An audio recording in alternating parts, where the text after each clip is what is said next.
The right-wing talk show people and their ideologues have bombarded America with what could really only be called fascist ideology. We've become a fascist corporate state, and Americans continue to wrap themselves in the flag and go to church every Sunday in their segregated churches, pretending like they're God's chosen people.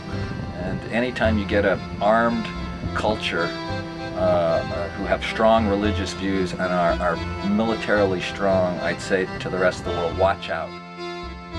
And artists don't really have control over whether they're one or the other or somewhere in between. Who you are as an artist is like who you are as a sexual human being. You can't control whether you're gay or bi or whatever it might be. It's just you're born with that, and then you have to respond to it and find your lovers where you will.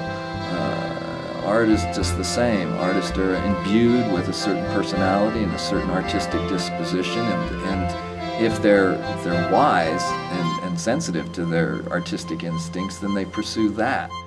The right, for a lot of reasons, mostly being a veteran of that period, the 60s, I continue to believe that the right wing, the neocons, as they say, the ideologues who really created the ideology that we're pursuing, despite how illogical and impractical it is, those ideologues are a product also of the 60s. They're a reaction against the 60s. They've spent their entire lives trying to prove that the people, the new way of looking at the world that was spawned in the 60s was absolutely wrong.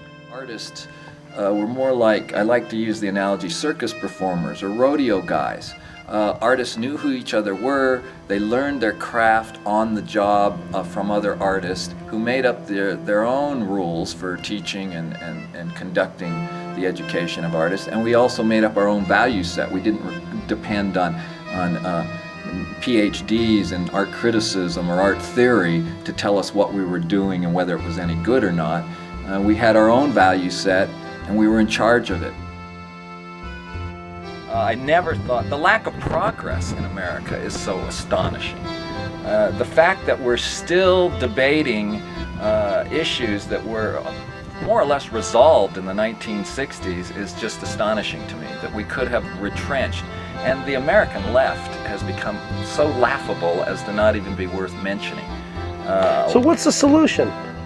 I really don't know. I really, for 5 years I could rant and rave and think that I actually had some idea that there could be a way out of it, but the hiding in religion, the using religion to justify behaviors that are archaic and primitive is so astonishing to me as to, it's mind-boggling. An artist is a creative individual that suffers from a need to express themselves regardless of the culture or situation that they find themselves in.